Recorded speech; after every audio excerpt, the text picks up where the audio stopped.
C'est une forte délégation conduite par Abdoulaye Diouf Sarr, ministre de la Gouvernance, du Développement et de l'Aménagement du Territoire, qui a fait le déplacement du royaume chérifien avec la participation technique de l'UCG, l'unité de coordination de la gestion des déchets solides amenée par son coordonnateur. Un déplacement placé sous le signe de l'imprégnation et de l'appropriation d'un modèle efficient de capitalisation des déchets urbains.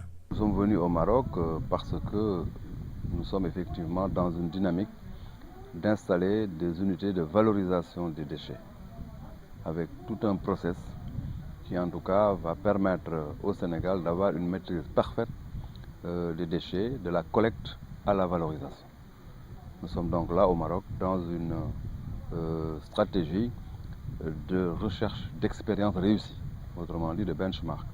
Élus des villes de Touba, Tivaouane et Kaolack, bénéficiaires du projet de gestion durable des déchets solides urbains, représentants des khalifes généraux respectifs des Mourides, des Tidjanes et des Niassènes, ainsi que les chefs de division environnement et établissements classés des régions de Thiès, Diourbel et Kaolack. Tous ont tenu à participer à ce voyage d'études. Une diversité d'acteurs qui reste pour l'UCG et la tutelle la pierre angulaire d'une gestion qu'elles veulent inclusive et partagée, la question des déchets solides dans notre pays. Ainsi, du 4 au 7 août 2015, la délégation sénégalaise a rencontré d'une part autorités ministérielles et communales et d'autre part entreprises du secteur qui accompagnent les communes de Rabat, Casablanca et Fès dans la maîtrise des déchets. Ainsi, entre rencontres avec les autorités administratives et politiques des différentes communes visitées et séances de travail, l'exemplarité de la coopération bilatérale a été à tous les niveaux mise en exergue, la fraternité entre les deux peuples magnifiée à sa juste valeur. Le Maroc et le Sénégal étant l'une des plus vieilles amitiés sur le continent africain. L'entretien avec ces officiels a donné le ton d'une visite au pas de charge, menée étape par étape, l'objectif étant de passer au peigne fin la chaîne de valorisation marocaine des déchets.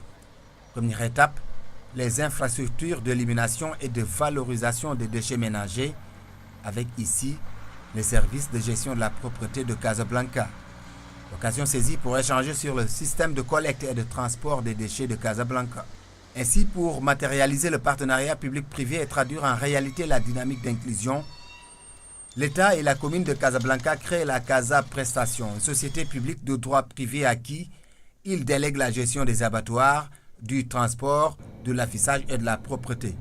Cette délégation de pouvoir assortie d'un cahier des charges exigeant a permis de garantir un niveau de prestation conforme aux attentes des élus et des populations. Ce que nous avons vu au Maroc, c'est extraordinaire. De gros investissements, des infrastructures capables de gérer les ordures. Et ça, vous savez, les Sénégalais sont tellement intelligents, ils aiment la propreté, donc il n'y aura aucun problème pour que ce système-là marche au Sénégal. Ce que nous avons vu au Maroc vraiment nous a convaincus et nous a vraiment mis dans le but de notre sujet. Vraiment, nous étions venus au Maroc pour apprendre vraiment et s'imprégner de leur expérience sur la gestion des ordures. Vous savez, les spécificités au niveau du Maroc et celles que nous avons au niveau de nos communes respectives au Sénégal, c'est identique. Et je pense que la chaîne de collecte jusqu'aux infrastructures, vraiment nous avons les mêmes caractéristiques. Et vraiment l'expérience marocaine nous a mis dans le bain pour que, une fois au Sénégal, alors que nous pouvons vraiment mettre en œuvre toute cette expérience pour que vraiment le Sénégal s'imprègne ou prenne des leçons vraiment sur l'expérience marocaine. Après les plateformes de valorisation, la délégation s'est rendue sur le centre de transfert de Salé situé à Tamara. Ce centre s'inscrit dans le cadre d'une stratégie qui vise la fermeture d'une grande partie des décharges sauvages éparpillées à travers le pays et la construction d'infrastructures aux normes. En effet, la mise en service du centre de Salé a permis la fermeture de l'ancienne décharge d'Aïn Atik. Ce centre, construit sur un site de 3,3 hectares, reçoit chaque année près de 130 000 tonnes de déchets produits par les 6 communes de la province. Ces déchets, une fois rassemblés dans ce centre, sont ensuite transférés vers le centre d'enfouissement technique d'Oumaza, une décharge contrôlée. Le CET, le centre d'enfouissement technique d'Oumaza de Rabat, assure la réception et le transport des déchets dans des conditions respectant les normes environnementales. La gestion de l'environnement, c'est la prise en compte donc, de 3 dimensions essentielles. la dimension écologique, la dimension économique et la dimension sociale.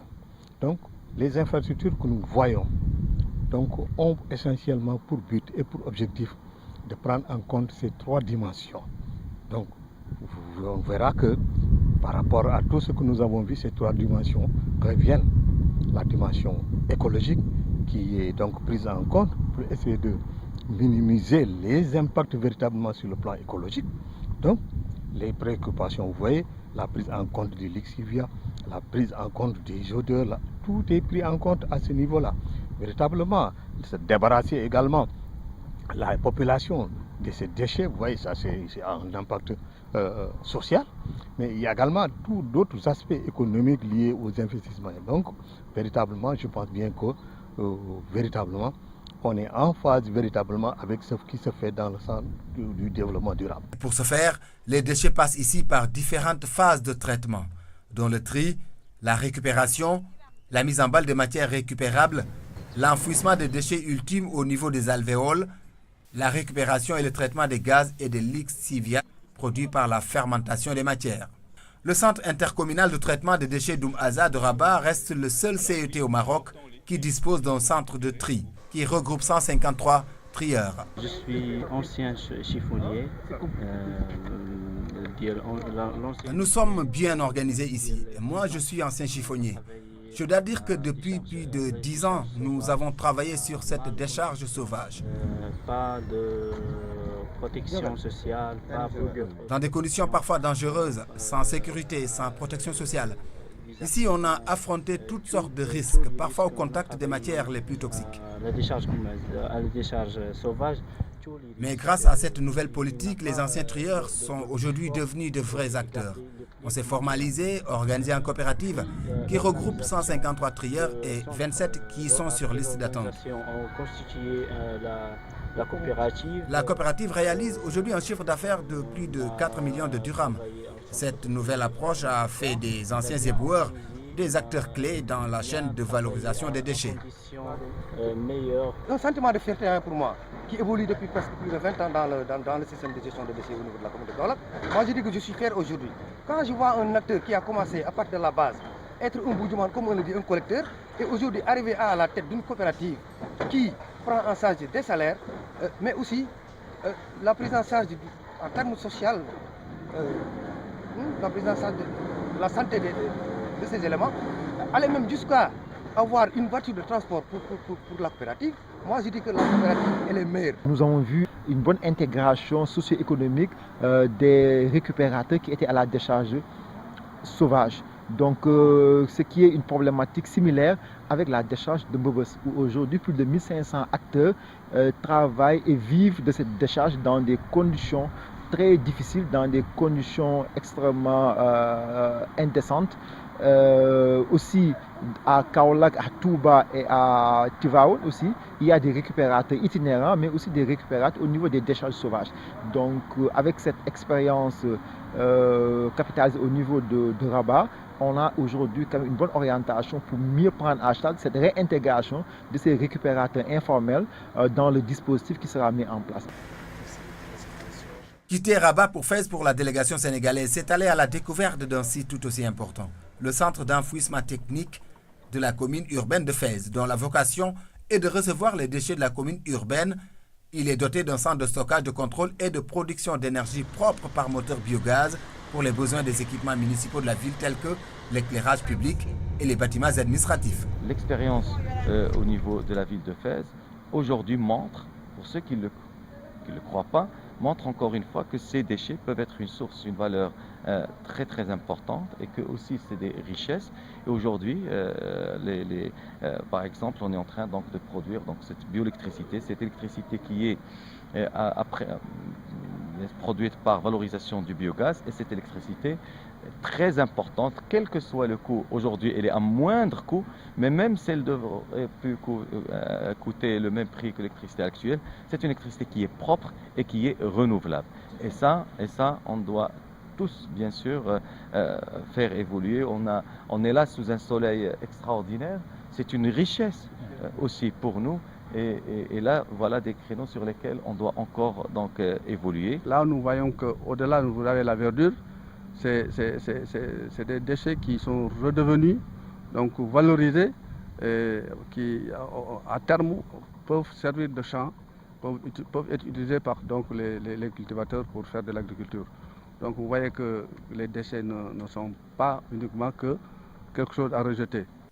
Ces constats, observations et notes bien consignées ont fait l'objet de restitution au cours de l'importante séance de travail et d'échange qui s'est tenue entre le Programme national de gestion des déchets ménagers du Maroc, le PNDM, et la délégation sénégalaise. Aujourd'hui, où le Sénégal a voulu quand même faire un saut qualitatif dans les modèles d'infrastructure, où aujourd'hui nous sommes passés de centre d'enseignement technique à centre intégré de valorisage des déchets, nous nous sommes rendus compte que c'était le bon choix, dans la mesure où aujourd'hui le Maroc aussi, dans la première génération du PNDM, a eu à réaliser des CET. Dans la deuxième génération, ils sont en train de faire évoluer vers des centres de valorisation des déchets. Pour dire qu'effectivement, nous avons quand même, nous, dès le démarrage du projet, pu choisir la meilleure formule, c'est aller vraiment sur des centres intégrés de valorisation des déchets qui va permettre quand même d'impulser l'économie des déchets.